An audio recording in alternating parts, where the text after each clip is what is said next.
Good morning students. आपको सारे notes, videos, books वगैरह मिल गई होंगी। बेसिकली थोड़ा सा मेरे बारे में बताता हूँ। मेरा नाम पुनीत है।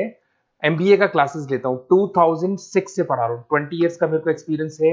VGU, Poornima, JECRC, Arya, ILM, IRM, IPS business school, सब में मैं जा रहा हूँ और एज अ गेस्ट फैकल्टी पढ़ा रहा हूँ। और इवनिंग में मेरा क्लासेस चलता है, ऑनलाइन ऑफलाइन रिकॉर्डेड, तीनों मोड पे क्लासेस चलता है। उसके अलावा एक टॉप कॉलेज है एमबीए का, आईएम अहमदाबाद, वहां मैं बच्चों को हर साल लेके जाता हूँ। मुंबई में एआई यूनिवर्सल, यहाँ पे गेस्ट पढ़ा रहा हूँ मैं। जेईसीआरसी में पढ़ा रहा हूँ, आर्या कॉलेज में पढ़ा रहा हूँ। इन कॉलेजेस में मैं पढ़ा रहा हूँ। देखिए, राइटर भी हूँ। 2008 से मैंने बुक्स वगैरह लिखना स्टार्ट कर दिया था। यूट्यूब पे सारे वीडियोस मिल जाएंगे, रिकॉर्डेड लाइव लेक्चर सब कुछ मिल जाएंगे। बस एक छोटा सा इंपॉर्टेंट डिस्कशन आप लोगों से करना था। एमबीए आप कहीं से भी करें, थोड़ा सा मेरे से आप डिस्कस करके अगर आप एमबीए ज्वाइन करते हैं तो आप थोड़ा सेफर मोड में रहेंगे। उसका रीजन बताता हूँ क्यों। क्योंकि मेरे को जो एक्सपीरियंस है ना 20 इयर्स का, एमबीए में प्लेसमेंट होगा कि नहीं होगा, कॉलेजेस कैसे पढ़ाते हैं, क्या उनका प्लेसमेंट स्ट्रक्चर है, क्या इंटरनल एक्सटर्नल इन्फॉर्मेशन है, मेन चीज अंदर क्या चल रहा है उनके। क्योंकि मैं तो रेगुलर कॉलेजेस में जा रहा हूँ तो मेरे को पता है कौन से कॉलेज में क्या चल रहा है। तो आप मेरे से थोड़ा सा एडवाइस लेके अगर आप एडमिशन लेते हैं तो थोड़ा सा सेफर जोन में रहेंगे। बाकी आपके डिस्टेंस के ऑनलाइन के एडमिशन, मणिपाल हो गया, एमएटी हो गया, ज्ञान विहार हो गया, तो यहाँ भी आपको अवेलेबल हो जाएंगे। तो आप अगर एडमिशन लेते हैं तो प्लीज मेरे से कंसल्ट करना। हो सकता है कि मैं आपको एक बेस्ट कॉलेज बता पाऊं और एक सेफर जोन में लेके जा पाऊं। क्योंकि एडमिशन लेने के बाद बच्चों को लगता है कि यार गलत जगह चले गए। Okay, best of luck. मेरा नंबर आपके पास है। साथ के साथ अगर आपको कोई और क्वेरी चाहिए तो मेरे को व्हाट्सअप करें या कॉल कर सकते हैं। Okay, best of luck. Budgetary control, ये शब्द सुनते ही ना दिमाग में क्या आता है? स्प्रेडशीट, लंबे चौड़े चार्ट्स और शायद थोड़े बोरिंग अकाउंटेंट्स। लेकिन अगर मैं कहूं कि इसका असली मतलब है भविष्य देखने की कोशिश करना। सोचिए, हम सब अपने घर का एक छोटा मोटा बजट तो बनाते ही हैं। तनख्वाह आएगी, इतना किराया, इतना बिल, और अगर किस्मत अच्छी रही तो शायद कुछ बचा भी लेंगे। हाँ। कंपनियां भी मतलब बेसिकली यही करती हैं, बस उनका पैमाना बहुत बहुत बड़ा होता है। तो आज हम इसी दुनिया में जरा गहराई से उतर रहे हैं और हमारे पास principles and practice of budgetary control से निकाले गए कुछ बहुत ही दिलचस्प हिस्से हैं। हमारा मिशन ये समझना है कि ये सिर्फ नंबरों का खेल क्यों नहीं है, ये असल में है क्या, कंपनियां इस पर इतना वक्त क्यों लगाती हैं, और क्या ये वाकई उतना कारगर है जितना इसे बताया जाता है। और ये बहुत जरूरी सवाल है, क्योंकि बजटरी कंट्रोल ये सिर्फ फाइनेंस डिपार्टमेंट का काम नहीं है। ये एक तरह से किसी भी संगठन का खुद से किया गया एक वादा है, एक नक्शा है जो बताता है कि हम कहाँ जाना चाहते हैं और वहां तक पहुंचने के लिए हमारे पास क्या क्या है। ठीक है, तो चलिए इस नक्शे को खोल कर देखते हैं। बिल्कुल आसान भाषा में अगर समझें तो इसका मतलब है कि आप पहले एक प्लान बनाते हैं, फिर आप उस प्लान पर चलते हैं, और फिर सबसे जरूरी हिस्सा, आप मुड़कर देखते हैं कि आप अपनी योजना पर कितना टिक पाए, कहाँ रास्ते से भटके और कहाँ उम्मीद से बेहतर काम किया। बिल्कुल, ये जो कंट्रोल शब्द है ना, यहाँ बहुत मायने रखता है। योजना बनाना तो कह सकते हैं आधा काम है। असली जादू उस योजना की हकीकत से तुलना करने में है। स्रोत में जे बैटी की एक परिभाषा है जो कहती है कि बजटरी कंट्रोल एक ऐसा सिस्टम है जो बजट का इस्तेमाल करता है ताकि आप प्रोडक्शन और बिक्री के हर पहलू को प्लान और कंट्रोल कर सकें। हर पहलू को प्लान और कंट्रोल करना, ये सुनने में तो बहुत बड़ा काम लगता है। तो इस प्रक्रिया के मुख्य हिस्से क्या हैं? मतलब ये काम कैसे करता है? इसे एक साइकिल की तरह समझिए। पहला कदम, एक तय समय के लिए बजट बनाना। 1 महीना, 3 महीने या 1 साल। इसमें आप हर चीज का अनुमान लगाते हैं, कितनी बिक्री होगी, उसे बनाने में कितना खर्च आएगा, वगैरह वगैरह। दूसरा कदम, असल में काम करना और जो भी नतीजे आ रहे हैं उन्हें रिकॉर्ड करते जाना। और तीसरा और सबसे दिलचस्प कदम, अपने बनाए बजट की तुलना असल नतीजों से करना। अच्छा, यहीं पर वो सच्चाई का सामना होता है, जब कागज पर लिखी योजना असल दुनिया के नतीजों से टकराती है। हाँ, और इसी तुलना से जो अंतर निकलता है उसे वेरिएंस कहते हैं। ये अंतर अच्छा भी हो सकता है या बुरा भी। और आखिरी कदम है इन अंतरों के आधार पर सुधारात्मक कार्रवाई करना। अगर खर्च ज्यादा हुआ तो पता लगाना कि क्यों हुआ, बिक्री कम हुई तो उसकी वजह ढूंढना, और फिर इस सीख के साथ अगला बजट बनाना। ये चक्र ये लगातार चलता रहता है। ठीक है, ये प्रक्रिया तो समझ में आ गई, लेकिन अब सबसे बड़ा सवाल, कोई भी कंपनी इतनी ज्यादा मेहनत क्यों करे? ये सब करने में तो बहुत समय और ऊर्जा लगती होगी। आखिर इससे मिलता क्या है? इसका सबसे बड़ा फायदा वो है जो सतह पर दिखाई नहीं देता। ये सिर्फ पैसे बचाने के बारे में नहीं है, ये एक संगठन को एक साथ सोचने पर मजबूर करता है। ये एक ऐसी प्रक्रिया है जो हर विभाग को एक ही टेबल पर लाती है। दिलचस्प है। मतलब ये एक तरह से बातचीत शुरू करने का एक जरिया है। बिल्कुल। और यहीं से इसका पहला फायदा निकलता है, बेहतर योजना। देखिए, बजट हर मैनेजर को पूरे संगठन के बारे में सोचने पर मजबूर करता है। स्रोत में एक मैन्युफैक्चरिंग कंपनी का उदाहरण है। मान लीजिए सेल्स टीम कहती है कि हम अगले महीने 10,000 यूनिट बेचेंगे। जो कि सेल्स टीम हमेशा करती है, बड़े बड़े लक्ष्य रखना। हाँ, बिल्कुल। लेकिन अब बजट की वजह से ये सिर्फ एक हवाई बात नहीं रह जाती। प्रोडक्शन डिपार्टमेंट तुरंत कहेगा, ठीक है, 10,000 यूनिट बनाने के लिए हमें इतना कच्चा माल चाहिए, इतनी मशीनें चलानी होंगी। फिर खरीद विभाग कहेगा, इतना माल खरीदने के लिए इतने पैसे लगेंगे। और फिर फाइनेंस डिपार्टमेंट देखेगा कि हमारे पास उतने पैसे हैं या नहीं। तो अचानक सेल्स का एक लक्ष्य पूरे संगठन के लिए एक ठोस योजना बन जाता है। अच्छा, तो ये सपनों को हकीकत से जोड़ने वाला एक पुल है। और मुझे लगता है कि यहीं से वो लागत पर नियंत्रण वाली बात भी आती होगी।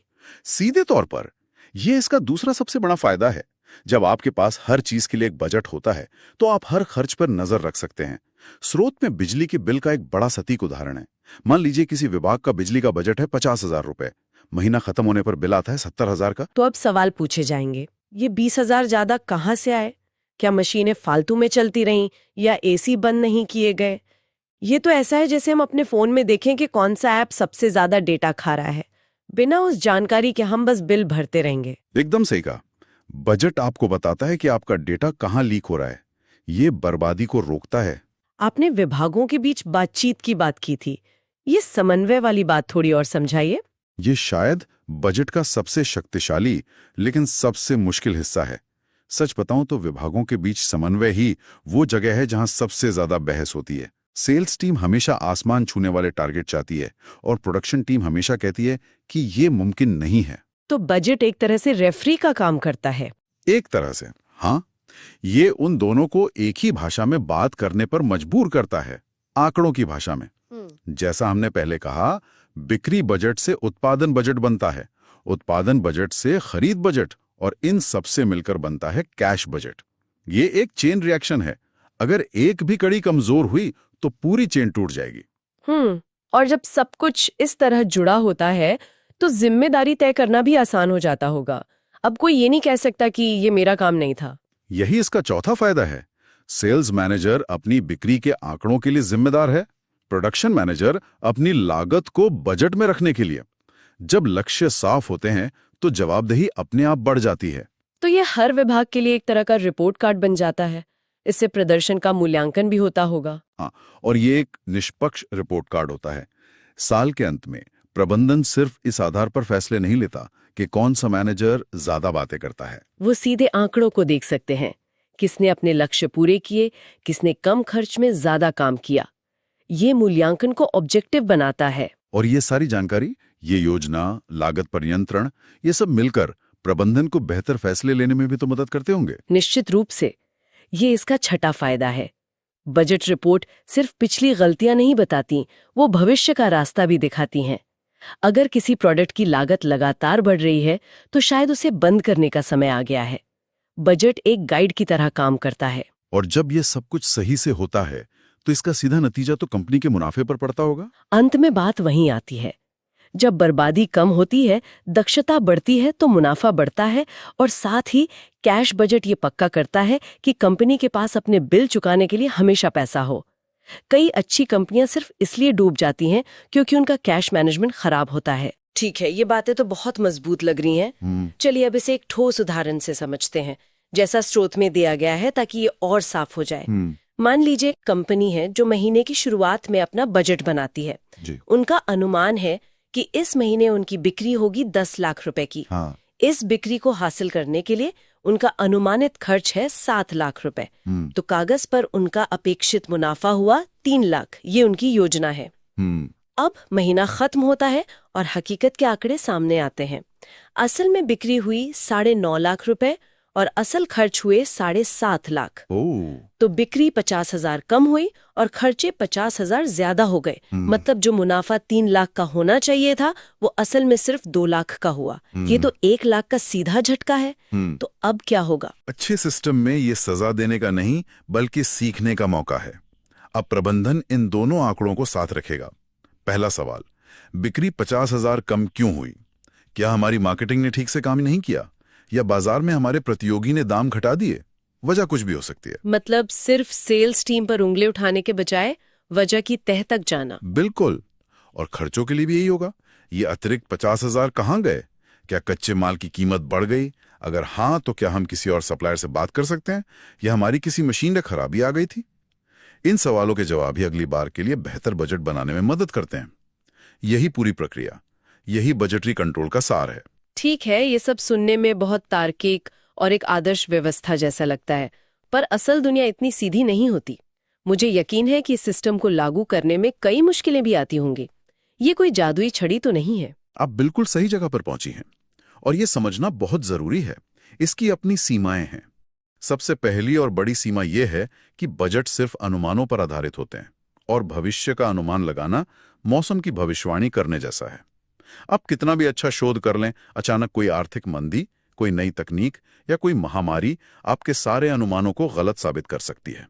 यानी आप एक ऐसे नक्शे पर चल रहे हैं जो हर कुछ महीनों में बदल सकता है। और दूसरी बात, ये पूरी प्रक्रिया, इसमें तो बहुत समय लगता होगा। बहुत ज्यादा। ये इसकी दूसरी बड़ी चुनौती है। एक बड़ी कंपनी के लिए एक विस्तृत बजट बनाने में कई हफ्ते या महीने लग सकते हैं। हर विभाग से जानकारी इकट्ठा करना, उन पर घंटों चर्चा करना।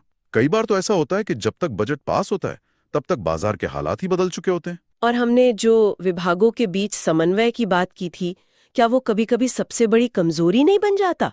अगर विभागों में ही आपस में ही नहीं बनती तो? ये इसकी तीसरी बड़ी चुनौती है। अगर विभागों के बीच में आंतरिक राजनीति है, तो पूरी बजट प्रक्रिया ही ढह जाती है। सेल्स टीम जानबूझकर आसान लक्ष्य रखेगी, प्रोडक्शन टीम अपनी लागत को बढ़ा चढ़ाकर बताएगी। अगर विश्वास और सहयोग की कमी हो, तो बजट आंकड़ों का एक झूठा खेल बनकर रह जाता है।